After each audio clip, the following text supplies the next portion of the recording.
Daniel Dubois sortit du Jules Verne, restaurant No Primero Andar da Torre Eiffel, dans la nuit parisienne froide. Ses chaussures italiennes sur mesure claquaient sur le trottoir alors qu'il se dirigeait vers sa limousine. Un autre dîner d'affaires. Réussi, un autre contrat de plusieurs millions d'euros conclu. C'est ainsi que fonctionnait sa vie. Tout avait un prix, tout pouvait s'acheter. La rue était presque déserte, seules quelques personnes se précipitaient, enveloppées dans leurs manteaux de luxe. Daniel consulta sa montre Rolex. Il était presque minuit. Il avait une réunion importante le lendemain matin avec le conseil d'administration pour annoncer la prise de contrôle d'une autre entreprise en difficulté. La vie était belle au sommet. « Regardez où vous allez !» cria quelqu'un. Daniel leva les yeux pour voir une petite silhouette filer entre les passants sur le trottoir. C'était un garçon, probablement pas plus de 12 ans, vêtu de vêtements qui avaient clairement connu des jours meilleurs. Ses cheveux noirs étaient en bataille et son visage était taché de boue. Il courait droit sur Daniel. « Sécurité !» cria Daniel, mais avant que son garde du corps ne puisse réagir, le garçon l'eut atteint. Au lieu d'essayer de lui voler son portefeuille ou sa montre comme Daniel s'y attendait, l'enfant fit quelque chose de totalement inattendu. Il prit la main de Daniel et la baisa. Daniel retira sa main comme s'il s'était brûlé. « Qu'est-ce que vous croyez faire ?» demanda-t-il, la voix aiguë de colère et de dégoût. Il sortit son mouchoir et s'essuya la main, fixant le garçon du regard, mais l'enfant ne s'enfuit pas. Il resta là, regardant Daniel avec de grands yeux bruns qui semblaient trop vieux pour son jeune visage.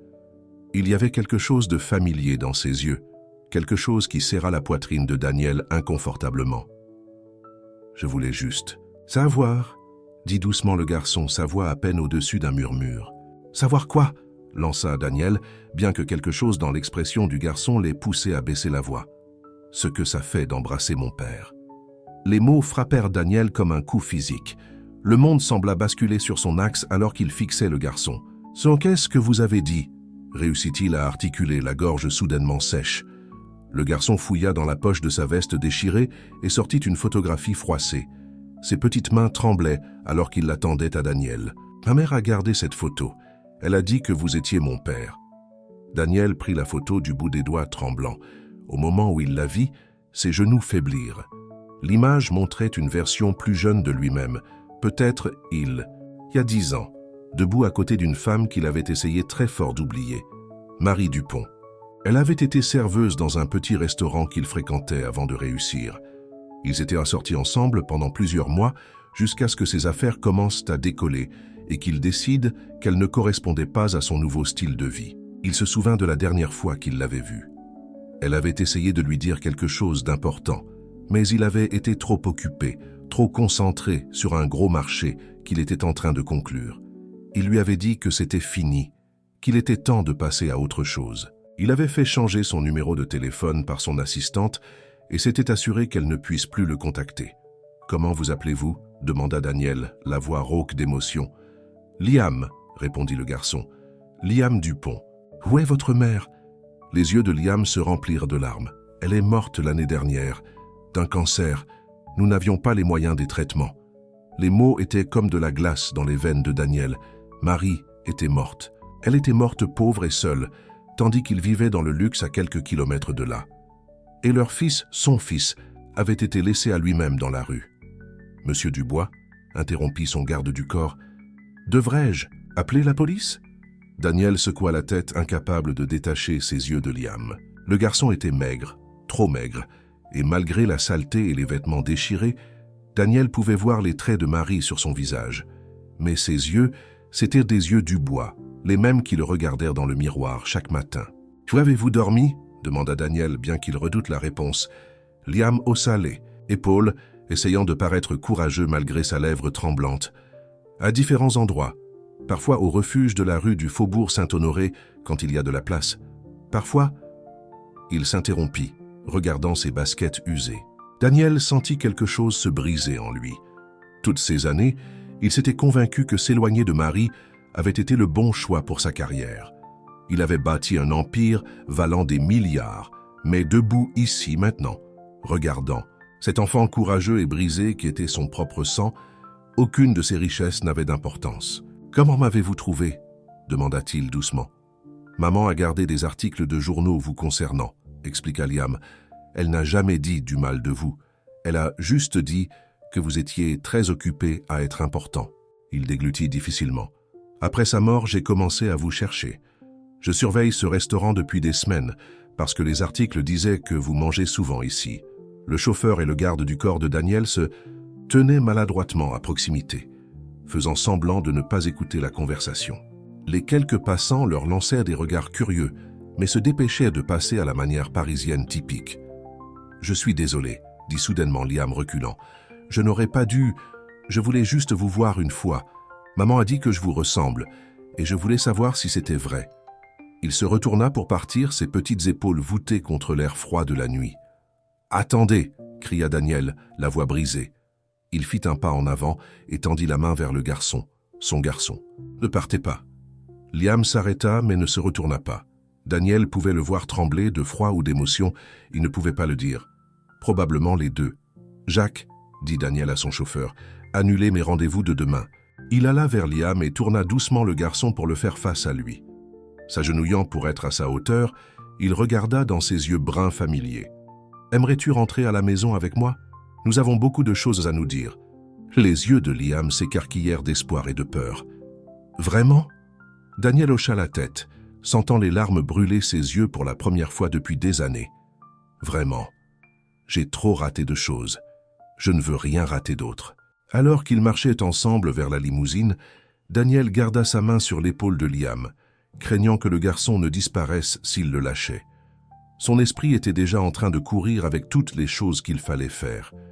Rendez-vous chez le médecin, nouveaux vêtements, inscription à l'école, papiers officiels. Mais pour l'instant, tout ce qui importait, c'était que son fils soit là. Les lumières de la ville se brouillèrent alors qu'ils traversaient les rues de Paris. À l'arrière de la limousine, Liam s'était endormi, la tête reposant contre le bras de Daniel. En regardant son fils endormi, Daniel fit une promesse silencieuse à Marie et à lui-même. Il allait réparer ça. L'argent ne pouvait pas racheter les années qu'ils avaient perdues, mais il passerait le reste de sa vie à s'assurer que Liam ne se sente plus jamais abandonné. Le soleil du matin inondait les baies vitrées de l'appartement de Daniel Dubois dans le 8e arrondissement de Paris. Liam était assis au comptoir de la cuisine immense, paraissant petit et déplacé dans ses vêtements déchirés. Il regardait avec étonnement l'assiette d'œufs brouillés et de tartines devant lui, comme s'il craignait qu'elle ne disparaisse. « Tu peux manger autant que tu veux », dit doucement Daniel. Il avait à peine dormi, passant la majeure partie de la nuit à passer des appels téléphoniques et à prendre des dispositions. Son assistante personnelle, Marguerite Lefebvre, avait déjà programmé un rendez-vous chez le médecin plus tard dans la matinée et cherchait les meilleurs lycées privés de la ville. Liam prit sa fourchette du bout des doigts tremblant et prit une petite bouchée. Ses yeux s'écarquillèrent à la dégustation et il prit rapidement une autre bouchée, plus grosse. Le cœur de Daniel se serra en regardant son fils dévorer. Le petit déjeuner simple, comme si c'était le meilleur repas qu'il ait jamais mangé. « Quand as-tu mangé pour la dernière fois ?» demanda Daniel, essayant de garder la voix ferme. Liam haussa les épaules, la bouche pleine d'œufs. « Hier matin. J'ai trouvé un demi-sandwich derrière la boulangerie de la rue, de Rivoli. » Daniel serra si fort sa tasse à café que ses articulations devinrent blanches. L'idée que son propre enfant fouille dans les poubelles pour se nourrir pendant qu'il dînait dans des restaurants étoilés au guide Michelin le Sao rendait physiquement malade. L'ascenseur sonna et Marguerite entra les bras pleins de sacs de shopping. « Bonjour, monsieur Dubois. J'ai acheté des vêtements pour le jeune homme, comme demandé. » Les yeux de Liam s'écarquillèrent lorsque Marguerite déposa de nouveaux jeans, chemises, pulls et un manteau chaud d'hiver sur le comptoir de la cuisine. « C'est... pour moi ?»« Bien sûr que oui, » dit Daniel. « Pourquoi ne pas les essayer? La salle de bain est au bout de ce couloir, première porte à droite. » Dès que Liam disparut dans le couloir, Marguerite se tourna vers Daniel. « J'ai pris rendez-vous avec Dr Dubois pour 10 heures. J'ai également contacté votre avocat, Maître Richardson. Il prépare les papiers pour établir la paternité et engager une procédure de garde. Et pour l'école, le lycée Louis-le-Grand a une place pour le prochain semestre. Ils sont prêts à vous rencontrer cet après-midi, compte tenu des circonstances inhabituelles. » Marguerite hésita. « Il y a autre chose que vous devez savoir. La presse a eu vent de ce qui s'est passé hier soir. Des journalistes se rassemblent devant l'immeuble. » Daniel jura entre ses dents. Bien sûr que les médias seraient intéressés. Milliardaire retrouve son fils perdu de vue vivant dans la rue. C'est une histoire trop bonne pour être ignorée. Gardez-les loin de Liam, ordonna-t-il. Le pauvre garçon en a assez subi. Liam sortit de la salle de bain vêtu d'un jean neuf et d'un pull bleu qui lui donnait l'air d'un enfant, de la classe moyenne. Il avait essayé de lisser ses cheveux rebelles et son visage était plus propre, bien qu'il ait toujours l'air trop maigre d'un enfant qui n'avait pas assez mangé depuis longtemps. « Les vêtements te vont bien ?» demanda Daniel. Liam hocha la tête, passant ses mains sur le tissu doux du pull. « Je n'ai jamais eu de vêtements neufs auparavant, » dit-il doucement. « Maman achetait toujours mes affaires dans les friperies. » Avant que Daniel ne puisse répondre, son téléphone sonna. L'identifiant de l'appelant affichait « Victoire Dubois », sa mère. « Daniel Anthony Dubois », dit la voix aiguë de sa mère au téléphone. « Seriez-vous l'amabilité de m'expliquer pourquoi j'ai appris aux informations du matin que j'ai un petit-fils » Daniel soupira. « Maman, je viens de le découvrir moi-même hier soir. »« Est-ce vrai? Est-il vraiment le fils de... Marie? »« Oui. » Daniel regarda Liam qui examinait ses nouvelles baskets avec fascination. « C'est mon fils, j'en suis sûr. » Il y eut une longue pause au bout du fil. « Amenez-le dîner ce soir. Votre père et moi avons besoin de le rencontrer. »« Maman, c'est trop tôt. Il a beaucoup souffert.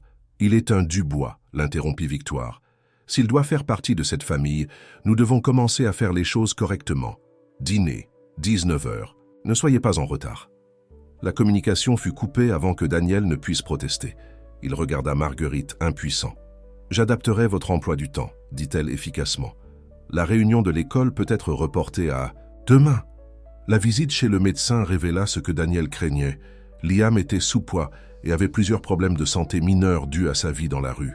Mais Dr Dubois les assura qu'avec une alimentation et des soins appropriés, il se rétablirait complètement. Alors qu'il remontait en ascenseur vers l'appartement, Liam parla doucement. « Vous n'êtes pas obligé de faire tout ça. » Daniel s'agenouilla pour regarder son fils dans les yeux. « Si, je le suis. Je suis ton père, Liam. Je sais que je n'ai pas été là pour toi et je ne pourrai jamais rattraper ça. Mais à partir de maintenant, je vais prendre soin de toi. C'est une promesse. » Les yeux de Liam se remplirent de larmes. « Je manque à maman, » chuchota-t-il. Daniel le prit dans ses bras, sentant les maigres épaules du garçon trembler de sanglots. « Parle-moi d'elle. Comment était-elle ces dernières années ?» À travers ses larmes, Liam commença à parler. Il raconta à Daniel comment Marie avait travaillé 2 emplois pour subvenir à leurs besoins, comment elle ne s'était jamais plainte, même lorsque les choses étaient difficiles, comment elle avait continué à apprendre à Liam à lire et à faire des maths, même lorsqu'il ne pouvait pas aller régulièrement à l'école. Comment elle était restée optimiste, même lorsqu'elle est tombée malade, racontant à Liam des histoires sur son père et l'assurant qu'un jour ils se rencontreraient. « Elle n'a jamais cessé de vous aimer, » dit Liam. Même à la fin, elle a dit que vous étiez une bonne personne qui s'était simplement perdue dans ses rêves. Daniel sentit des larmes couler sur ses propres joues. Marie avait été plus gentille qu'il ne le méritait. Pendant qu'il construisait son empire, elle avait élevé leur fils avec amour et dignité malgré leur pauvreté. « Monsieur Dubois, » interrompit doucement Marguerite, « vous devez commencer à vous préparer pour le dîner avec vos parents. » Daniel avait oublié l'ordre de sa mère. En regardant le visage usé de Liam, il prit une décision. « Appelez ma mère, Marguerite. Dites-lui que nous viendrons un autre soir. Liam a besoin de repos. »« Non, » dit Liam avec une fermeté surprenante. « Je veux les rencontrer. Ce sont mes grands-parents, n'est-ce pas ?» Daniel hocha la tête, impressionné par le courage de son fils. « Oui, ils le sont, mais ils peuvent être un peu envahissants. »« Je n'ai pas peur, » dit Liam, bien que sa main se soit serrée sur le bras de Daniel. Maman a toujours dit que la famille est importante. Alors que Marguerite aidait Liam à choisir des vêtements appropriés pour le dîner, Daniel se tenait à sa fenêtre en regardant la ville. Quelque part là-bas, Marie regardait. Il espérait qu'elle puisse voir que leur fils était maintenant en sécurité, qu'il aurait enfin toutes les occasions dont elle avait rêvé pour lui. Mais en regardant le visage courageux de Liam alors, qu'il essayait une cravate pour la première fois, Daniel se demanda qui recevait vraiment le plus grand cadeau. Le garçon sans abri qui trouvait son père ou le milliardaire qui découvrait ce qui importait vraiment dans la vie.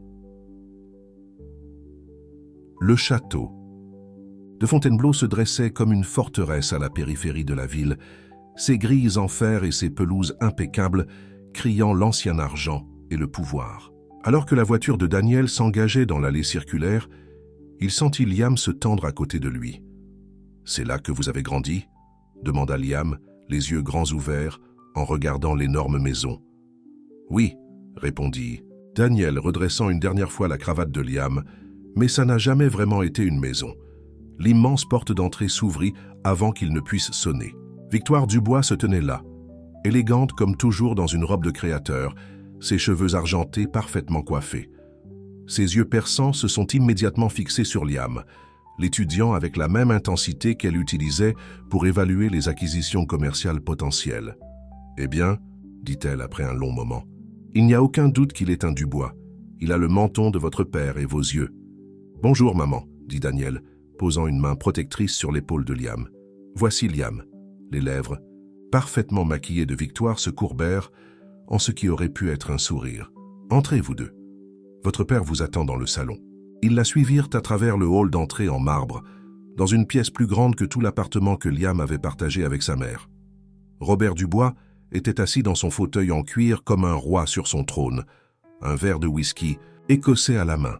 « Alors, » dit Robert, sa voix aussi froide que la glace dans son verre, « c'est le garçon. » Liam redressa les épaules, et Daniel ressentit une vague de fierté face au courage de son fils. « Ah oui, monsieur, je suis Liam Dupont. »« Dubois, » corrigea sèchement Victoire. « Si tu es le fils de Daniel, tu es un Dubois. »« Maman, » avertit Daniel, mais elle le congédia. « Le garçon doit comprendre qui il est maintenant, » insista-t-elle. « Le nom Dubois s'accompagne de responsabilités, d'attentes. À ce propos, j'ai déjà appelé le lycée Henri IV. Ils le prendront le semestre prochain, en supposant qu'il puisse rattraper son retard scolaire. »« Je n'ai pas encore décidé pour les écoles, » dit Daniel. « N'importe quoi, » lança Victoire. « Chaque homme Dubois, depuis 3 générations, a fréquenté le Henri IV. C'est une tradition. J'ai bien réussi à l'école, » intervint doucement Liam. « Avant que maman ne tombe malade, elle m'a appris elle-même quand nous n'avions plus les moyens d'acheter des livres. » Un silence gêné tomba sur la pièce. Daniel vit quelque chose scintiller dans les yeux de sa mère, peut-être du respect, peut-être juste de la surprise face à la défense de Marie par « Liam, le dîner est servi », annonça Morton, le majordome qui servait la famille Dubois depuis avant la naissance de Daniel. La salle à manger était intimidante avec son lustre en cristal et ses meubles anciens. Liam regarda le service, tas de couverts à côté de son assiette avec panique dans les yeux. « Commencez par l'extérieur et allez vers l'intérieur », chuchota Daniel. Liam lui lança un regard reconnaissant. « Dites-moi, Liam, » dit Victoire alors que le premier plat était servi. « Commencez par l'extérieur et allez vers l'intérieur », chuchota Daniel. Liam lui lança un regard reconnaissant. « Dites-moi. »« Liam, » dit Victoire alors que le premier plat était servi. « Je pense que Dubois Technologies est l'une des entreprises les plus importantes du pays, » répondit Liam prudemment. Maman gardait des articles de journaux à ce sujet. Elle disait que papa changeait le monde. « Et que veux-tu faire plus tard ?» demanda Robert, sa première question directe à son petit-fils. Liam réfléchit un instant. « Je veux aider les gens, dit-il finalement. Comme ceux du centre socioculturel qui ont aidé maman et moi quand les choses ont mal tourné. Ils n'avaient pas grand-chose, mais ils ont tout partagé. » La fourchette de Victoire s'arrêta à mi-chemin de sa bouche. Les sourcils de Robert se levèrent légèrement. « Une inclination charitable est admirable, » dit Victoire, bien que son ton suggérât qu'elle pensait le contraire. Mais la fortune du bois a été bâtie sur l'esprit d'entreprise, pas sur la charité. « Peut-être est-il temps que cela change, » dit Daniel doucement. Regardant son fils, il continua. « Liam m'a montré qu'il y a plus dans la vie que de simplement gagner de l'argent. »« Ne sois pas naïf, Daniel, » grommela Robert. « Ce garçon a besoin de structure, de discipline. Il doit apprendre ce que signifie être un Dubois. »« Non, » dit Daniel, se surprenant lui-même de la fermeté de sa voix. « Il a besoin d'être aimé et soutenu. Il a besoin de savoir que sa valeur ne se mesure pas à son compte en banque ou à son statut social. Je ne vous permettrai pas de jeter tout ce que nous avons construit par-dessus bord. » Robert frappa la table de la main, faisant teinter les verres en cristal. « Ce garçon doit être correctement éduqué, correctement formé. Ce garçon est mon fils, » interrompit Daniel, se levant. « Et il m'a appris plus sur le courage et la dignité en une journée que je n'en ai appris en 30 ans en tant que Dubois. Liam prit la main de Daniel sous la table, la tenant fermement. Ce simple geste donna de la force à Daniel. « Si vous voulez faire partie de la vie de Liam, dit-il à ses parents, vous l'accepterez tel qu'il est, pas comme un autre. Projet à gérer ou un autre Dubois à modeler. Il a eu assez de difficultés. Ce dont il a besoin maintenant, c'est d'une famille. » Victoire se tamponna les lèvres avec sa serviette, son visage impénétrable. « Vous semblez assez passionné par cela. »« Je le suis, » dit Daniel. « Pour la première fois de ma vie, je sais exactement ce qui compte. » Robert fixa son fils pendant un long moment, puis tourna son regard vers Liam. Quelque chose dans son expression dure s'adoucit légèrement. « Il a de l'esprit, » admit Robert. « Il me rappelle toi à cet âge-là. Avant... » Il s'arrêta, mais Daniel savait ce qu'il voulait dire. Avant que la pression d'être l'héritier, Parfait Dubois n'ait écrasé son esprit. « Peut-être, » dit Victoire prudemment. « Pourrions-nous commencer par les dîners du dimanche? Apprenons à nous connaître correctement. » Liam leva les yeux vers Daniel d'un air interrogateur. Daniel lui serra la main. « Qu'en penses-tu, fils? Aimerais-tu revenir ici parfois? »« Oui, » dit Liam, « mais seulement si tu promets de me raconter des histoires sur quand papa était petit. » Le visage de Victoire s'illumina d'un véritable sourire pour la première fois de cette soirée. « Oh, j'en ai plein. Savais-tu que ton père a un jour essayé de transformer la piscine en laboratoire de biologie marine? Il était convaincu qu'il pouvait apprendre à nager au chat du jardinier. » Alors que Victoire se lançait dans l'histoire, Daniel observa le visage de son fils s'illuminer de rire. Même Robert gloussa en se souvenant. Quelque chose changeait dans le froid château de Fontainebleau. Quelque chose qui avait commencé par le baiser courageux d'un petit garçon dans une rue parisienne. Plus tard, dans la soirée, alors qu'il rentrait en voiture, à l'appartement du 8e arrondissement, Liam était silencieux. « Ça va ?» demanda Daniel. « Je sais qu'ils peuvent être accablants. Ce ne sont pas ceux auxquels je m'attendais, » dit Liam pensivement. « Ils sont un peu effrayants. »« Mais c'est une famille, non ?» Daniel hocha la tête. « Oui, ça l'est. Et ils apprendront à t'aimer autant que moi. » Les mots sortirent naturellement, mais ils firent geler tous les deux. C'était la première fois que Daniel disait « amour » à son fils. Les yeux de Liam se remplirent de larmes. « Je pense que maman serait heureuse, » chuchota-t-il. « Elle a toujours dit que l'amour était plus important que l'argent. » Daniel gara la voiture et se tourna vers son fils. « Ta mère était une femme sage. Je suis désolé d'avoir été trop aveugle pour le voir à l'époque. Mais je te le promets, Liam, je passerai le reste de ma vie à réparer mes erreurs. »« Je sais, papa, » dit Liam. Et le simple mot « papa » fit gonfler le cœur de Daniel. Maman a toujours dit que les gens peuvent changer si on leur en donne la chance. Elle avait raison sur ce point aussi. Alors qu'ils rentraient chez eux à travers les rues scintillantes de la ville, Daniel pensa à Marie. Quelque part, il espérait qu'elle pouvait les voir, le milliardaire perdu et le garçon sans abri, retrouvant leur chemin ensemble. La nouvelle s'est répandue comme une traînée de poudre dans les cercles sociaux huppés de Paris. Le milliardaire Daniel Dubois avait un fils secret, un garçon trouvé vivant dans la rue. L'histoire était trop juteuse pour être ignorée, et tout le monde voulait en avoir une part. Rebecca Moreau regarda le reportage du journal télévisé du matin avec une colère croissante, ses ongles parfaitement manucurés s'enfonçant dans son canapé de designer. Elle sortait avec Daniel depuis 6 mois, planifiant soigneusement leur avenir ensemble. Maintenant, cet enfant était apparu de nulle part, menaçant tout. « Je ne laisserai pas un petit voyou ruiner mes projets », murmura-t-elle, attrapant son téléphone. Il était temps de passer quelques coups de fil.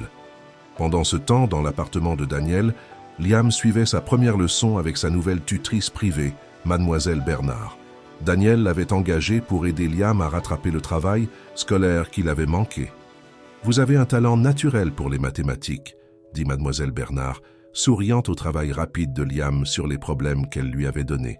« Votre mère a dû être une excellente enseignante. » Le visage de Liam s'illumina à la mention de sa mère.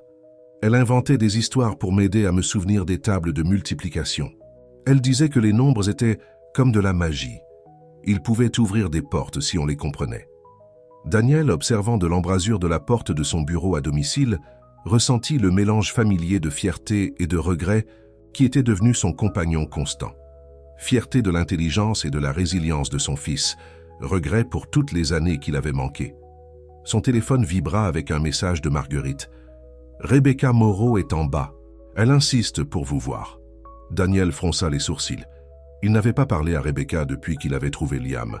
Elle avait laissé plusieurs messages vocaux en colère au sujet de l'embarras ressenti lors d'événements sociaux, mais il avait été trop occupé avec Liam pour s'occuper de son drame. « Je dois m'occuper de quelque chose », dit-il à mademoiselle Bernard. « Allez-vous bien vous débrouiller avec Liam pendant un moment ?»« Bien sûr, monsieur Dubois, nous faisons d'excellents progrès. » Daniel prit l'ascenseur privé jusqu'au hall où Rebecca attendait, dans une tenue qui coûtait probablement plus que ce que la plupart des gens gagnaient en un mois. Daniel chérit. Miaula-t-elle, se déplaçant pour l'embrasser. Il recula. « Que veux-tu, Rebecca ?» Son sourire parfait vacilla légèrement. « Je veux comprendre ce qui se passe. Vous n'avez pas répondu à mes appels. Vous avez manqué le gala de... J'ai arrêté la semaine dernière. Et soudainement, il y a des rumeurs au sujet d'un enfant. Ce n'est pas un enfant, interrompit Daniel froidement. C'est mon fils. Les yeux de Rebecca se rétrécirent. Et vous êtes sûr de cela? Je veux dire, n'importe qui pourrait se présenter avec une vieille photo et une histoire à pleurer. Arrêtez. La voix de Daniel était glaciale. Je ne vous dois aucune explication, Rebecca. Mais je vous le dis maintenant, éloignez-vous de Liam, c'est fini. Vous ne pouvez pas être sérieux, siffla-t-elle. Vous jetez ce que nous avons pour le bâtard d'une femme. Daniel lui attrapa le bras, le visage noir de colère. Ne parlez plus jamais de mon fils de cette façon. La sécurité va vous faire sortir. Si vous essayez de me contacter, ou de contacter Liam, vous le regretterez. Alors que Rebecca était escortée, elle se retourna avec du venin dans les yeux. Ce n'est pas fini, Daniel. Ce garçon détruira tout ce que vous avez construit. Gardez mes mots. En haut, Daniel trouva Liam et mademoiselle Bernard travaillant sur un projet scientifique. La vue du visage heureux de son fils effaça une partie de sa colère de la confrontation avec Rebecca. « Papa !» s'écria Liam avec enthousiasme. « Mademoiselle Bernard dit que je pourrais être prêt pour des cours de mathématiques avancées bientôt. »« C'est merveilleux !» dit Daniel ébouriffant les cheveux de Liam. « Et si on fêtait ça avec des pizzas ce soir ?» Les yeux de Liam s'illuminèrent. Depuis qu'il vivait avec Daniel, il était toujours excité par des choses simples, comme commander de la nourriture ou porter des vêtements propres. Cela brisait le cœur de Daniel à chaque fois. Après le départ de mademoiselle Bernard, ils s'assirent sur le balcon à manger des pizzas et à regarder le coucher de soleil sur la ville. Liam était resté silencieux pendant un moment. Quelque chose était clairement dans son esprit. « Papa ?» demanda-t-il finalement. « Es-tu en difficulté à cause de moi ?» Daniel faillit s'étouffer avec sa pizza. « Quoi? Non, bien sûr que non. Pourquoi penserais-tu ça ?» Liam picora nerveusement sa part. « J'ai entendu des gens parler quand nous sommes allés au jardin du Luxembourg hier. Ils ont dit que je ruinais ta réputation et que les actions de ta société chutaient à cause de moi. » Daniel posa sa pizza et se tourna vers son fils. « Écoute-moi, Liam. Rien, absolument rien, n'est plus important pour moi que toi. L'entreprise, l'argent, ce que pensent les gens, rien de tout cela n'a d'importance comparé au fait de t'avoir dans ma vie. Mais et s'ils avaient raison ?» La voix de Liam était faible. « Et si je gâchais tout ?» Daniel serra son fils dans ses bras. « La seule chose qui était gâchée, c'était moi, avant que tu ne me trouves. Tu m'as montré ce qui compte vraiment dans la vie. » Mais plus tard dans la nuit, après que Liam se soit endormi, Daniel était assis dans son bureau en regardant les derniers rapports de sa société. La visite de Rebecca lui avait rappelé les requins qui tournaient autour. Son conseil d'administration était de plus en plus nerveux à cause de l'attention des médias. Certains actionnaires remettaient en question sa concentration. Et son plus grand concurrent, Jacques Martin, avait été inhabituellement silencieux ces derniers temps. Jamais un bon signe. Son téléphone sonna. Marguerite, qui appelait à cette heure tardive, signifiait des problèmes. « Monsieur. »« Dubois, » dit-elle sans préambule. « Vous devez voir les titres des journaux à scandale de demain. Quelqu'un a divulgué des photos de l'ancien appartement de Marie, des interviews avec des personnes qui la connaissaient. Ils essayent de la présenter comme une chasseuse de dot qui avait tout planifié à l'avance. » Les mains de Daniel se serrèrent en poing. « Tuer l'histoire. Je ne peux pas. Elle est déjà parue. Mais ce n'est pas tout. Quelqu'un a fouillé dans les anciennes lois sur la garde d'enfants. Ils prétendent que comme vous n'avez jamais légalement reconnu Liam du vivant de Marie, vous n'auriez peut-être pas de droits parentaux automatiques maintenant. La pièce sembla tourner. La pensée de perdre Liam maintenant était insupportable. « Procurez-moi les meilleurs avocats de spécialistes du droit de la famille de la ville, » ordonna-t-il, « et découvrez qui est derrière tout ça. Personne ne menace mon fils. » Après avoir raccroché, Daniel alla voir Liam. Le garçon dormait paisiblement, serrant la photo de Marie qu'il gardait sous son oreiller. En regardant le visage innocent de son fils, Daniel fit un vœu silencieux. « Je ne laisserai personne te faire du mal, » chuchota-t-il. « Peu importe ce que cela me coûte. » Mais alors qu'il retournait à son bureau, il ne pouvait pas se débarrasser du sentiment que ce n'était que le début. Les loups se rassemblaient et ils avaient faim de scandale. La question était, jusqu'où irait-il pour déchirer un père et un fils qui venaient juste de se retrouver? Les lumières de la ville brillaient à l'extérieur de sa fenêtre, belles et froides. Quelque part, ses ennemis planifiaient leur prochain coup. Mais ils ne comprenaient pas une chose. Ils n'avaient plus affaire à un simple milliardaire. Ils avaient affaire à un père qui protégeait son enfant. Et cela rendait Daniel Dubois plus dangereux que jamais. Les journaux du matin ont frappé le bureau de Daniel comme des bombes. Tous les journaux à scandale de la ville avaient étalé l'histoire de Marie sur leur page de couverture. « La dernière revanche de la chasseuse de dot !» criait un titre. « Héritier Dubois ou arnaque astucieuse ?» demandait un autre. Les photos de l'ancien immeuble de Marie, les interviews avec de prétendus anciens voisins, tout était conçu pour créer le doute. « Annulez toutes mes réunions, » dit Daniel à Marguerite, « et faites venir l'équipe de relations publiques ici maintenant. » Mais avant que Marguerite ne puisse répondre, les portes de l'ascenseur s'ouvrirent et Victoire Dubois fit irruption, brandissant l'un des journaux. « Je vous avais prévenu que cela arriverait, » dit-elle en jetant le journal sur son bureau. « Les vautours tournent autour, Daniel. Nous devons prendre le contrôle de cette narration immédiatement. »« Je m'en occupe, mère. » Les cheveux parfaitement coiffés de Victoire semblaient crépiter d'énergie. « Vous en occupez ? Parce que de là où je me tiens, vous laissez les émotions obscurcir votre jugement. Nous devons... » Elle s'arrêta lorsque Liam apparut, dans l'embrasure de la porte, toujours en pyjama, le visage pâle. « C'est vrai ?» demanda-t-il doucement, tenant sa tablette. « Disent-ils que ma mère était méchante ?» Le cœur de Daniel se brisa à la douleur dans la voix de son fils. Il traversa la pièce et s'agenouilla devant Liam. « Non, fils. Ta mère était une femme merveilleuse qui t'aimait beaucoup. Ces gens, ils essaient juste de nous faire du mal parce qu'ils sont jaloux ou effrayés. » Victoire observa l'interaction avec une expression impénétrable. Puis, à la surprise de Daniel, elle s'approcha et posa une main sur l'épaule de Liam. « Ta grand-mère peut être plusieurs choses, » dit-elle, « mais elle ne tolère pas les attaques contre la famille.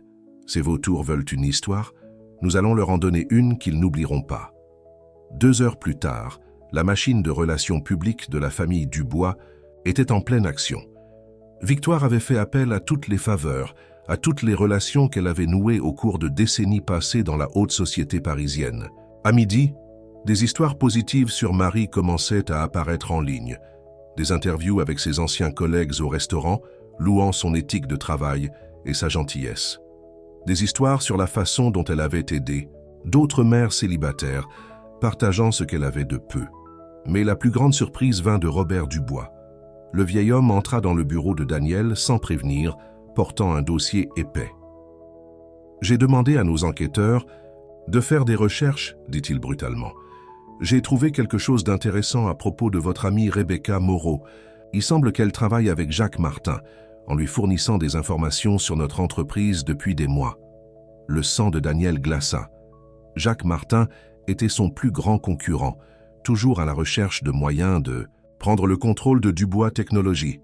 « Elle avait l'intention de t'épouser, » continua Robert, « puis d'aider Martin à organiser une prise de contrôle hostile. Lorsque le garçon est arrivé, cela a ruiné leur calendrier. Donc, les histoires des tabloïds, le travail de Martin par le biais de diverses sociétés écrans, il essaie de discréditer le garçon, de créer suffisamment de doutes sur sa filiation pour déstabiliser votre position au sein du conseil d'administration. » Daniel sentit la rage monter en lui.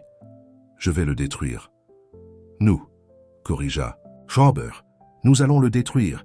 Personne n'attaque un Dubois. » Plus tard dans l'après-midi, Daniel s'assit avec Liam dans le salon de l'appartement. Son fils avait été silencieux toute la journée, traitant tout ce qui se passait. « Je suis désolé, » dit finalement Liam. « Je n'avais pas l'intention de causer autant de problèmes. » Daniel le serra dans ses bras. « Tu n'as causé aucun problème.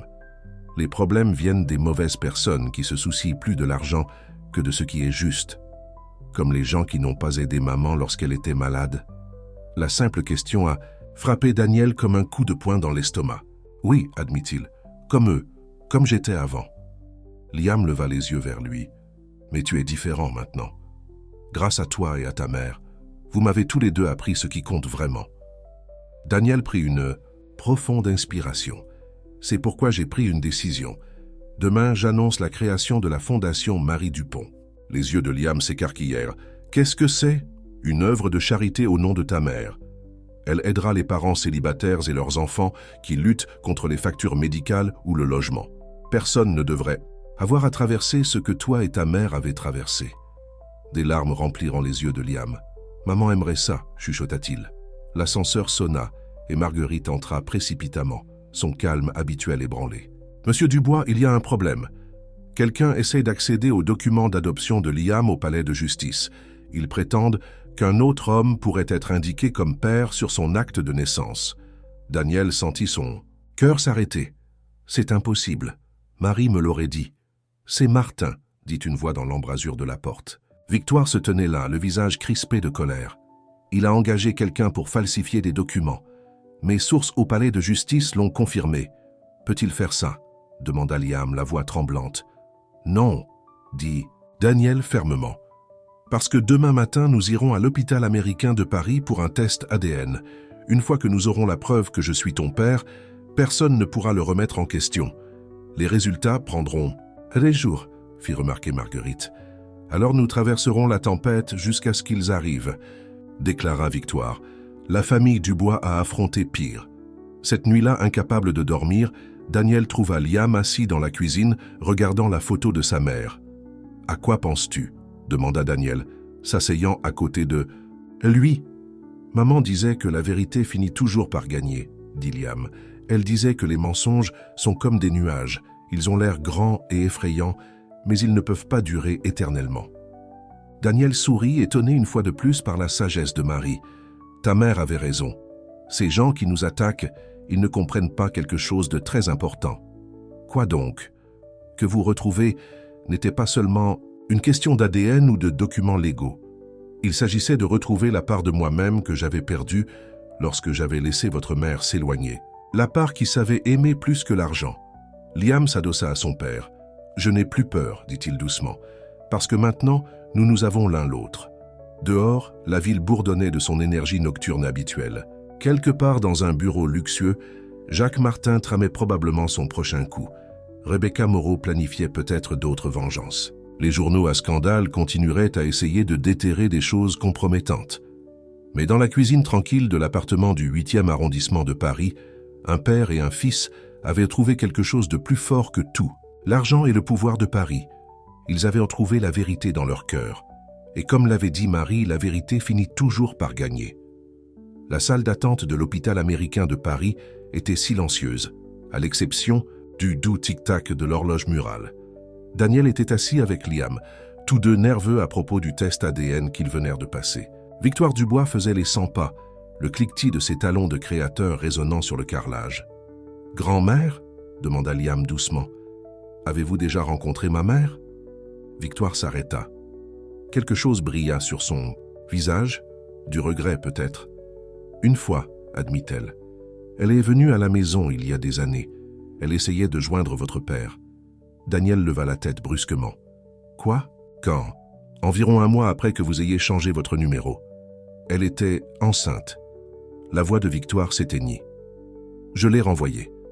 Je lui ai dit que nous ferions en sorte qu'elle soit prise en charge financièrement, mais qu'elle devait vous laisser tranquille. Vous étiez sur le point de conclure la fusion qui allait faire de Dubois Technologies une entreprise mondiale. » Daniel eut l'impression de recevoir un coup de poing dans l'estomac. « Vous saviez, tout ce temps, vous saviez pour Liam, je savais qu'elle était enceinte, » corrigea Victoire. « Je ne savais pas ce qui s'était passé après. Elle a refusé notre argent, a dit qu'elle ne prendrait rien qui ne vienne pas directement de vous. Elle avait de la dignité. » Ce dernier mot sortit presque comme une louange. Liam se leva, son petit visage sérieux. « Maman a dit que nous n'avions pas besoin d'argent. Elle a dit que nous avions quelque chose de mieux. Nous avions ça, l'amour. » Victoire regarda son petit-fils, le regarda vraiment, et pour la première fois depuis des années, Daniel vit des larmes dans les yeux de sa mère. « J'avais tort, » murmura-t-elle. « Je pensais protéger l'héritage de notre famille. Je ne comprenais pas que vous, Liam, vous étiez l'héritage le plus précieux de tous. » Le moment fut interrompu par Marguerite qui se précipita dans la salle d'attente. « Monsieur Dubois, allumez la télévision. Maintenant. » Daniel prit la télécommande et alluma le téléviseur de la salle d'attente. Le visage de Jacques, Martin remplit l'écran debout à un pupitre pour une conférence de presse. Préoccupé par la stabilité de Dubois Technologies sous sa direction actuelle, disait Martin. Avec ses questions sur l'héritier du PDG et les ressources de la société détournées vers des affaires personnelles, les actionnaires méritent de meilleures options. Il passe à l'attaque, dit Victoire sombrement. Il utilise cette situation pour tenter une prise de contrôle hostile. Le conseil d'administration convoque une réunion d'urgence, ajouta Marguerite. Il s'inquiéta de la baisse du cours de l'action. Daniel se sentait déchiré. Il devait faire face à cette menace pour son entreprise, mais il ne pouvait pas quitter Liam maintenant. « Allez-y, » dit Liam, surprenant tout le monde. « Maman a toujours dit qu'il fallait faire face à nos problèmes de front. Je vais bien avec grand-mère. » Victoire redressa les épaules. « Oui, tu le seras. Et pendant que votre père s'occupera de ce serpent Martin, nous allons faire quelque chose d'encore plus important. »« Quoi donc ?» demanda Liam. « Nous allons visiter l'ancien quartier de votre mère. Ces gens qui la connaissaient, qui l'ont aidée. Ils méritent de savoir que leur gentillesse n'a pas été oubliée. » Daniel regarda sa mère avec étonnement. La reine des glaces de la société parisienne proposait de visiter le quartier le plus pauvre de la ville. « Marguerite, faites amener la voiture, » ordonna Victoire, « et appelez le bureau de la Fondation Marie Dupont. Je veux rencontrer les administrateurs pour élargir nos programmes de soutien. » Alors que Daniel se dirigeait vers son bureau pour faire face au conseil d'administration, il se sentait plus fort en sachant que son fils était avec sa mère. Victoire Dubois avait peut-être fait des erreurs dans le passé, mais elle était farouche pour protéger ce qu'elle aimait. Et d'une certaine manière, sans que personne ne le remarque, Liam s'était frayé un chemin dans son cœur. La réunion du conseil d'administration était tendue. Martin avait fait ses devoirs, semant des graines de doute sur la capacité de Daniel à diriger tout en gérant un drame personnel. « L'action a baissé de 15 points, » fit remarquer un membre du conseil. « Et ce cirque avec le garçon, » ajouta un autre. « Cela nuit à notre réputation. » Daniel se leva lentement, regardant chaque membre du conseil dans les yeux. « Ce garçon est mon fils. Et oui, je l'ai beaucoup abandonné, lui et sa mère. Mais savez-vous ce qu'il m'a appris ? Il m'a appris que la vraie richesse ne se résume pas seulement à l'argent. C'est une question de caractère. » Il a affiché une présentation sur l'écran. Ce sont les chiffres préliminaires pour la Fondation Marie Dupont. En seulement 2 jours, nous avons reçu plus de 10 000 dons. Des petits montants, pour la plupart, de travailleurs qui se souviennent de la gentillesse de Marie ou qui se reconnaissent dans son histoire. Les membres du conseil murmurèrent en regardant les chiffres. « Martin pense qu'il peut utiliser mon fils pour me détruire, » continua Daniel. « Mais il ne comprend pas quelque chose de crucial. Trouver Liam ne m'a pas affaibli. Cela m'a rendu plus fort. Parce que maintenant, je ne me bats pas seulement pour les profits. Je me bats pour quelque chose qui compte. » Son téléphone vibra avec un SMS de Victoire. Elle avait envoyé une photo de Liam debout devant son ancien immeuble. Il était entouré d'anciens voisins, tous souriants, beaucoup avec des larmes aux yeux. La légende disait « Ces gens les ont aimés quand nous avons échoué.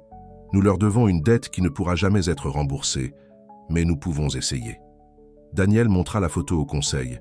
« Voici le vrai visage de Dubois Technologies maintenant. Non seulement gagner de l'argent, mais aussi faire la différence. Martin veut prendre le contrôle ? Qu'il essaie. Parce que j'ai quelque chose qu'il n'aura jamais, une raison de me battre qui est plus grande que moi-même. » La salle du conseil resta silencieuse pendant un long moment. Puis le président, le vieux docteur Dubois, qui avait travaillé avec le grand-père de Daniel, prit la parole. « Lorsque votre grand-père a créé cette entreprise, dit-il lentement, il avait une inscription sur son bureau. Elle disait « Les affaires sans cœur ne sont que des chiffres. » En cours de route, nous avons oublié cela. Il regarda autour de la salle. « Je propose que nous rejetions toute tentative de prise de contrôle et que nous soutenions pleinement M. Dubois et la Fondation. Le vote fut unanime. Alors que Daniel quittait la réunion, son téléphone sonna. C'était l'hôpital. Les résultats de l'ADN avaient été accélérés et ils étaient prêts. Mais d'une certaine manière, en regardant la photo de Liam entouré des gens qui l'avaient aidé, lui et sa mère, à survivre, Daniel réalisa quelque chose. Les résultats du test n'avaient pas d'importance. Le sang peut vous rendre apparenté, mais l'amour fait de vous une famille. Et Liam avait appris à tous comment aimer à nouveau. Les résultats du test ADN restaient non ouverts sur le bureau de Daniel, alors que le soleil se couchait sur Paris. Il avait fixé l'enveloppe pendant 1 heure, mais d'une certaine manière, il ne pouvait pas se résoudre à l'ouvrir. La vérité était que cela n'avait pas d'importance, ce que disait le papier. Liam était son fils de toutes les manières qui comptaient. La porte de son bureau s'ouvrit et Rebecca Moreau entra, ignorant les protestations de Marguerite. « Vous ne pouvez pas continuer à m'éviter, Daniel, » dit-elle, sa voix douce comme du miel, mais ses yeux froids. « Nous devons parler. » Daniel se leva lentement. « Il n'y a rien à se dire. La sécurité va vous escorter dehors. Pas avant que vous ayez vu ça. » Elle laissa tomber un dossier sur son bureau. La preuve que votre précieuse Marie n'était pas la sainte que tout le monde croit. Elle a eu d'autres hommes dans sa vie après vous, des hommes riches. N'importe lequel d'entre eux pourrait être le père de Liam. Daniel prit le dossier et le jeta directement dans sa déchiqueteuse sans l'ouvrir. « Vous travaillez avec Martin. Pensiez-vous vraiment que je ne le découvrirais pas ?» Le sourire parfait de Rebecca se fana. Jacques Martin comprend les affaires. Il sait que le sentiment n'a pas sa place dans le monde de l'entreprise. Ce garçon vous affaiblit. « Non !» dit une voix de l'entrée. Il le rend plus fort. Victoire Dubois se tenait là, avec Liam légèrement derrière elle. Ils venaient de rentrer de leur visite dans l'ancien quartier de Marie. « Rebecca, ma chère, » dit Victoire, sa voix dégoulinant de dédain aristocratique. « Vous semblez avoir oublié quelque chose de très important au sujet de la famille Dubois. »« Et qu'est-ce que c'est ?» railla Rebecca. « Nous détruisons ceux qui menacent les nôtres. » Victoire sortit son téléphone. « Je viens d'envoyer une série de courriers électroniques intéressants à l'AMF. Il semble que quelqu'un se soit livré à des délits d'initiés, en utilisant des informations obtenues lors de dîners privés avec un certain PDG. » Le visage de Rebecca pâlit. « Vous ne pouvez rien prouver. Vraiment ? J'avais les meilleurs enquêteurs de Robert qui vous suivaient pendant des mois. Et je savais que vous étiez mauvaise pour mon fils dès le début. » Victoire sourit, mais c'était le sourire d'un requin. « L'AMF sera très intéressée par votre relation avec Martin, tout comme la police nationale. »« Vous bluffez » murmura Rebecca, mais ses mains tremblaient. « Essayez-moi. » La voix de Victoire aurait pu figer le feu. « Maintenant, sortez du bureau de mon fils. Et si vous vous approchez à nouveau de mon petit-fils, la prison sera le moindre de vos soucis. » Après le départ de Rebecca, Liam alla au bureau de Daniel. Ses yeux se posèrent sur les résultats du test ADN non ouvert. « Vous ne les avez pas regardés ?» demanda-t-il doucement. Daniel secoua la tête. « J'attendais que tu sois là. Mais Liam, quoi qu'il dise, je sais. » Interrompit Liam avec un petit sourire. « De toute façon, nous sommes une famille. » Ensemble, ils ouvrirent l'enveloppe. Le jargon médical était complexe, mais la conclusion était claire. Daniel était, sans aucun doute, le père biologique d'eux. Liam Victoire lut par-dessus leurs épaules et poussa un petit son qui ressemblait peut-être à un sanglot. « Eh bien sûr qu'il l'est, » dit-elle, la voix légèrement instable. « Regardez seulement ses yeux du bois. » Daniel serra son fils dans ses bras, sentant des larmes dans ses propres yeux. « Tu veux savoir quelque chose, Liam ? Même si ce papier avait dit quelque chose de différent, cela n'aurait rien changé. Tu es mon fils ici. » Il toucha son cœur. « Est-ce que ça veut dire que les méchants vont nous laisser tranquilles maintenant ?» demanda Liam. « Martin n'abandonnera pas facilement, » avertit Victoire, mais il a perdu son arme principale. Et en parlant de Martin, elle sourit à nouveau de ce sourire de requin. « Robert et moi avons fait quelques recherches. Il semble que notre ami Jacques ait quelques secrets à lui. » Plus tard dans la soirée, alors qu'ils rentraient chez eux en voiture, Liam raconta à Daniel leur journée dans son ancien quartier. « Madame Lefebvre pleurait, » dit-il. « Elle avait l'habitude de partager sa nourriture avec nous quand maman était trop malade pour travailler. Grand-mère lui a donné un emploi à la fondation. Elle va aider d'autres familles comme nous.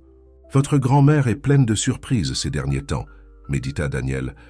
Elle m'a raconté le jour où maman est venue vous voir, dit Liam doucement. Elle se sent vraiment mal de l'avoir renvoyée. Daniel sentit l'ancienne douleur dans sa poitrine. Nous avons tous fait des erreurs à l'époque. Mais vous savez quoi? Votre mère n'a jamais abandonné l'espoir. Elle a continué à croire en l'amour, en la bonté. Elle vous a appris à être pareil. C'est pourquoi nous lançons le programme alimentaire à la Fondation, dit Liam avec enthousiasme. Grand-mère dit que nous allons faire en sorte qu'aucun enfant n'ait faim dans l'ancien quartier de maman. La voiture arriva devant leur immeuble, mais au lieu d'aller directement à l'appartement, Daniel demanda au chauffeur de les emmener au jardin du Luxembourg. « Pourquoi on est là ?» demanda Liam, alors qu'ils traversèrent le parc qui s'assombrissait. « Votre mère et moi venions ici, » dit Daniel doucement. « Nous nous assissions sur ce banc là-bas et nous parlions de nos rêves. Elle voulait aller à l'université et devenir institutrice. Je venais juste de créer mon entreprise, pleine de grands projets. » Il s'assit sur le vieux banc, tapotant l'espace à côté de lui. « J'ai oublié ses rêves en cours de route, j'ai oublié ce qui importait vraiment. » Liam s'adossa à son père. « Mais vous vous en êtes souvenu maintenant.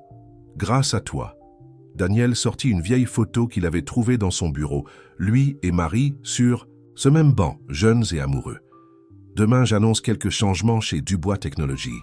Nous lançons un programme de bourse pour les parents célibataires qui veulent retourner à l'école. Il s'appellera la bourse commémorative Marie Dupont. Les yeux de Liam se remplirent de larmes. Vraiment? Vraiment. Et ce n'est que le début. Le nom de votre mère va aider beaucoup de gens, mon fils. Son rêve d'enseigner aux autres, de faire la différence. Cela va se réaliser juste d'une manière différente de celle qu'elle avait prévue. Ils restèrent assis là, alors que les étoiles apparaissaient au-dessus de Paris, un père et un fils sur un vieux banc plein de souvenirs.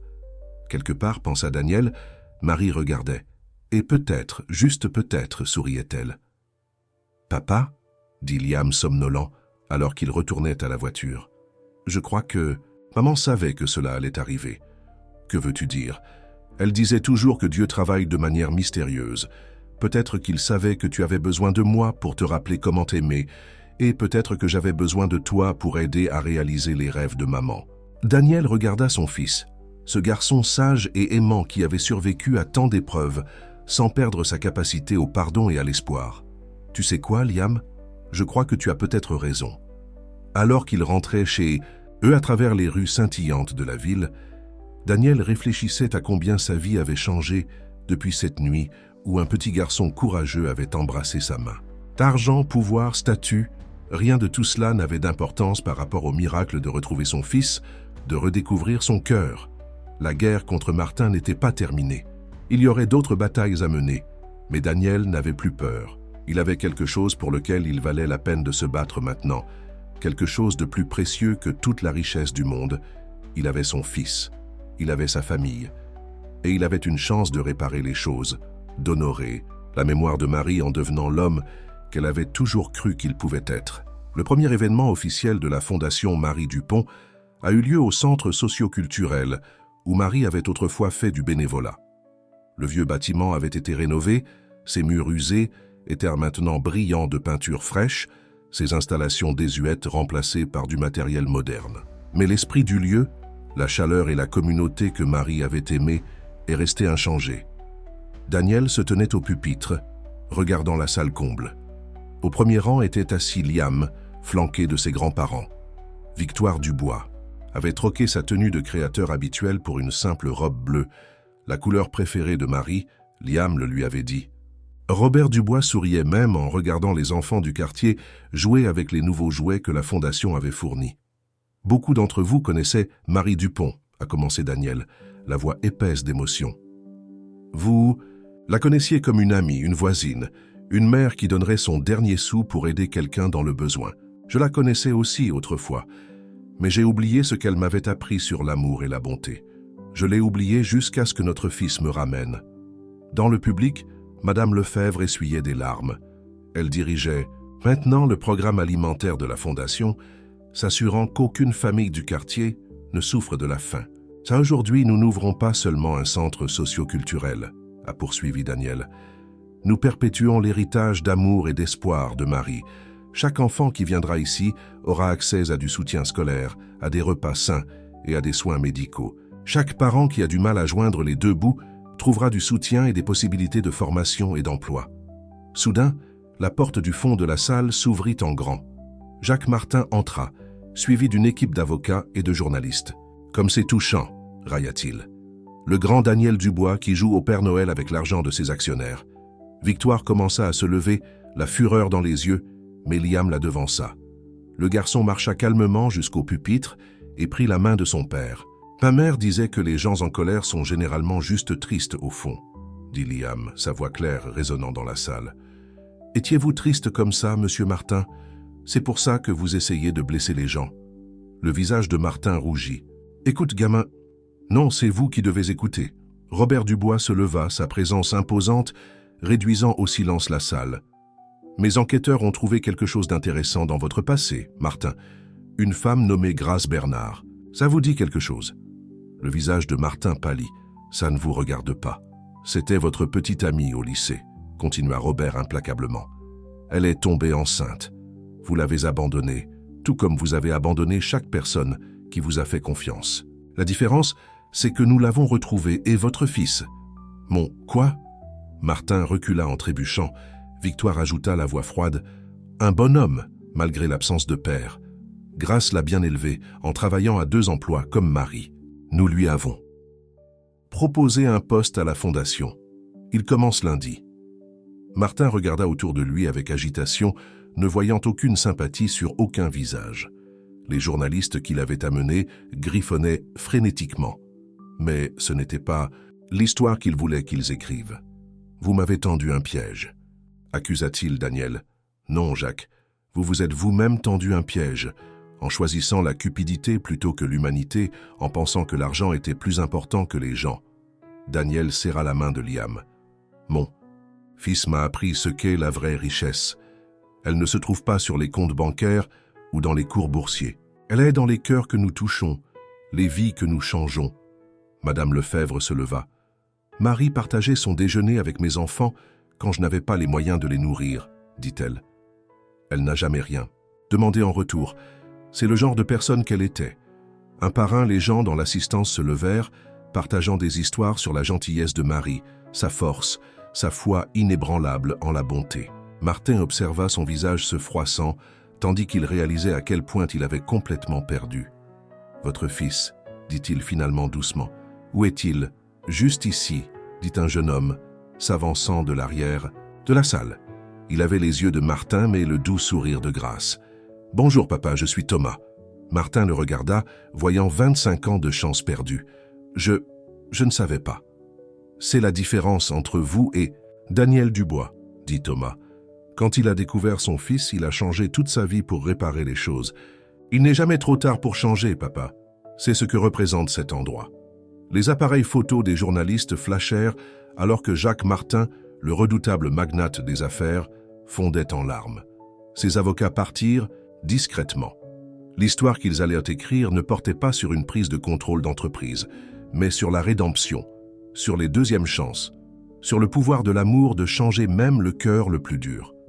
Plus tard, tandis que les enfants jouaient et que les adultes se mêlaient autour de rafraîchissements, Daniel trouva Liam assis dans un coin tranquille, regardant la photo de sa mère.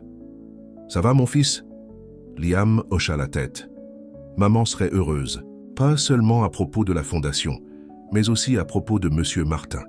Elle disait toujours que chacun mérite une chance d'être meilleur. » Daniel s'assit à côté de lui. « Ta mère était la personne la plus sage que j'ai jamais connue. Je ne m'en suis rendu compte que trop tard. »« Il n'est pas trop tard, » dit Liam reprenant les paroles de Thomas. « Regarde autour de toi, papa. L'amour de maman est toujours là, il aide toujours les gens. C'est comme si elle n'était jamais vraiment partie. » Victoire les rejoignit, s'asseyant de l'autre côté de Liam.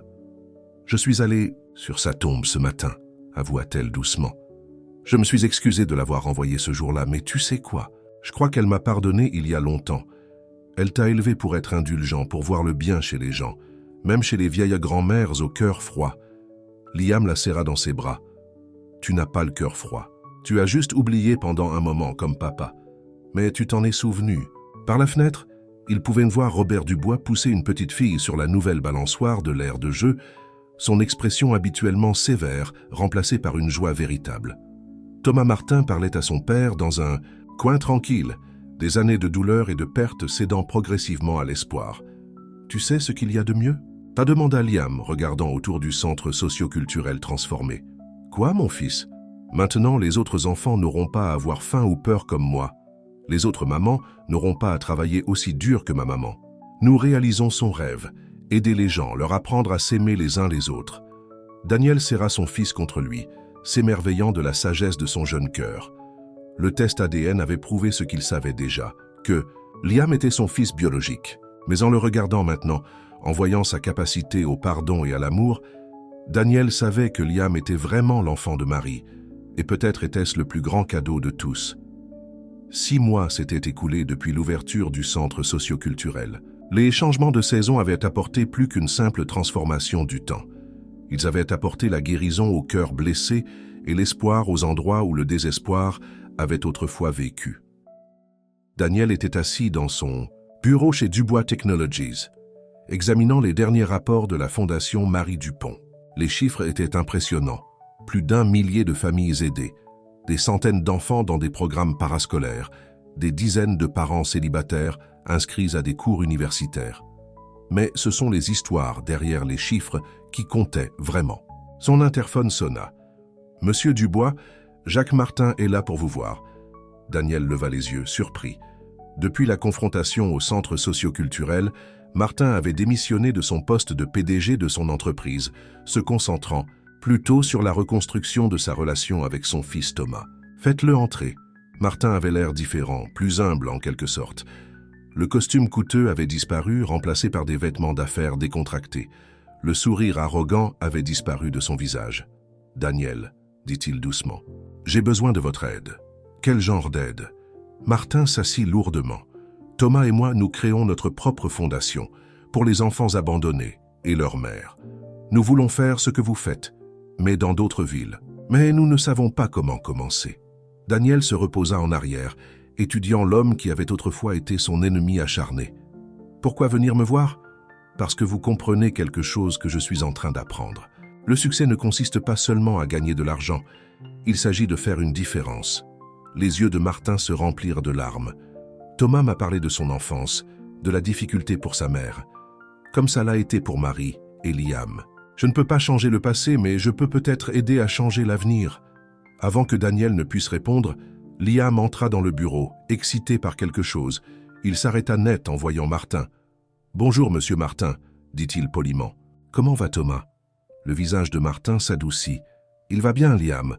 En fait, il se marie le mois prochain avec une des enseignantes de votre centre socio-culturel. » Liam rayonna. « Mademoiselle Sarah ? Elle est la meilleure. Elle aide les enfants à apprendre à lire, tout comme ma mère m'aidait. » Daniel observa l'interaction, se souvenant de tout ce qui avait changé. Il y a 6 mois, Martin avait essayé de les détruire. Maintenant, le voici, humilié par l'amour, cherchant la rédemption. « La Fondation a toujours besoin de partenaires, » dit finalement Daniel. « Surtout ceux qui comprennent directement pourquoi notre travail compte. » Les yeux de Martin s'illuminèrent d'espoir. « Vous voulez dire, venez dîner ce soir, » dit Daniel. « Nous pourrons en parler. » Amenez Thomas et Sarah. Après le départ de Martin, Liam sauta sur le bureau de son père. « Tu vas l'aider, n'est-ce pas, comme maman l'aurait fait ?» Daniel sourit. « Quand es-tu devenu si sage, mon fils ?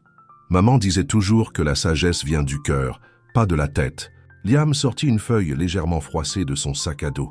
« Regarde ce que j'ai eu aujourd'hui. » C'était son bulletin scolaire de sa nouvelle école. Des A partout, avec une note spéciale de ses professeurs sur ses progrès exceptionnels. Daniel sentit sa poitrine se gonfler de fierté. « Nous devons fêter ça, » déclara-t-il. « Et si nous invitions tout le monde, grand-mère et grand-père, Thomas et Sarah, Madame Lefebvre, on peut le faire au centre socio-culturel ?» demanda Liam avec impatience. Dans le jardin de maman, le jardin avait été le projet de Victoire, un bel espace rempli des fleurs préférées de Marie, où les enfants pouvaient apprendre la nature et où les familles pouvaient trouver la paix. Il était devenu le cœur du centre, tout comme Marie avait été le cœur de sa communauté. Ce soir-là, le jardin était rempli de rires et d'amour. Victoire Dubois, qui autrefois serait morte plutôt que d'assister à un dîner décontracté, servait sa première tentative d'empanadas maison, appris de Madame Lefebvre elle-même. Robert Dubois était assis avec un groupe d'enfants, leur racontant des histoires sur ses propres rêves d'enfance, de devenir pilote avant de rejoindre l'entreprise familiale. Les enfants écoutaient avec émerveillement le formidable homme d'affaires leur faire des avions en papier. Thomas et Sarah étaient assis avec Jacques Martin, planifiant leur mariage et l'avenir de leur nouvelle fondation. La bague de fiançailles de Sarah était simple. Elle avait insisté sur le fait que tout ce qui était plus cher devait aller au programme pour enfants à la place. Daniel observait tout cela depuis un coin tranquille, s'émerveillant de la façon dont la vie pouvait changer. Son téléphone vibra avec un message de Marguerite. Le conseil d'administration avait approuvé à l'unanimité une augmentation du budget de la fondation. Le nom de Dubois, autrefois synonyme de pouvoir froid et corporatif, devenait connu pour autre chose, la compassion. Papa. Liam apparut à côté de lui, tenant quelque chose dans ses mains. J'ai trouvé ça dans un des vieux livres de maman. Et c'était une lettre écrite de l'écriture soignée de Marie, mais jamais envoyée. Cher Daniel, si tu lis ceci, quelque chose m'est arrivé. Mais sache que je n'ai jamais cessé de croire en la bonne personne que tu es vraiment. Notre fils a ta force et mon cœur, une combinaison parfaite. Occupe-toi de lui et laisse-le t'apprendre ce que j'ai toujours su, que l'amour est la plus grande fortune que nous puissions jamais avoir. Pour toujours, Marie. Daniel sentit des larmes couler sur ses joues. Liam le serra fort dans ses bras. Elle avait raison à ton sujet, chuchota Liam. Tu avais juste besoin que quelqu'un te rappelle qui tu étais vraiment. De quelque part dans le jardin, les rires d'un enfant retentirent, purs et joyeux. Un papillon se posa sur une des roses de Marie, ses ailes attrapant les derniers rayons du coucher de soleil. « Tu sais quoi, mon fils ?» dit doucement Daniel. « Je crois que ta mère nous enseigne encore à tous. Chaque personne aidée par la fondation, chaque vie changée, tout cela parce qu'elle croyait en l'amour plus qu'en l'argent. Et maintenant, tout le monde le croit aussi, dit Liam, regardant autour de leur famille réunie. Pas seulement ceux liés par le sang, mais toutes les personnes dont la vie avait été touchée par l'héritage d'amour de Marie. Le jardin brillait dans la lumière dorée du soir, un havre de paix au cœur de la ville. Ici, dans cet endroit construit à partir de l'amour et de l'espoir, la véritable signification de la richesse était enseignée chaque jour. Non, pas en dollars et en sang, mais en gentillesse et en deuxième chance. Le rêve de Marie s'était réalisé, bien que pas comme elle l'avait imaginé. Elle avait voulu être enseignante et maintenant elle l'était, enseignant aux personnes les plus puissantes du monde la simple vérité qu'elle avait toujours connue, que l'amour était la seule fortune qui comptait vraiment. Une année s'était écoulée depuis cette nuit fatidique où un garçon sans abri avait embrassé la main d'un milliardaire dans une rue de Paris. La ville avait changé depuis, ou peut-être étaient-ce les gens qui avaient changé, leurs cœurs ouverts par une histoire d'amour et de rédemption qui avait touché des milliers de vies. La Fondation Marie Dupont célébrait son premier anniversaire.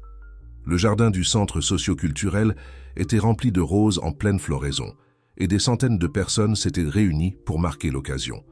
Mais d'abord, Daniel Dubois avait une surprise pour son fils. « Liam, dit-il prenant la main de son garçon, il y a quelque chose que je veux te montrer. » Ils conduisirent à travers les rues de la ville, en passant par les vieux quartiers où Liam et Marie avaient autrefois lutté pour survivre. Finalement, ils s'arrêtèrent devant un bâtiment familier, le restaurant où Daniel avait rencontré Marie pour la première fois, il y a toutes ces années. « Je l'ai acheté, » dit doucement Daniel. « Mais pas pour le démolir ou le changer. Entre. » Le vieux restaurant avait été soigneusement restauré, ses surfaces usées polies, mais son caractère préservé. Sur les murs étaient accrochées des photographies. Marie, jeune serveuse, son sourire brillant et plein d'espoir. Marie avec le bébé Liam. Marie aidant au refuge pour sans-abri même lorsqu'elle avait si peu elle-même. C'est le centre d'apprentissage Marie Dupont, expliqua Daniel. Un endroit où les gens peuvent venir étudier, apprendre des compétences professionnelles, obtenir leur diplôme national du brevet ou suivre des cours universitaires. Tout ce que ta mère rêvait de faire elle-même. Liam traversa l'espace avec émerveillement.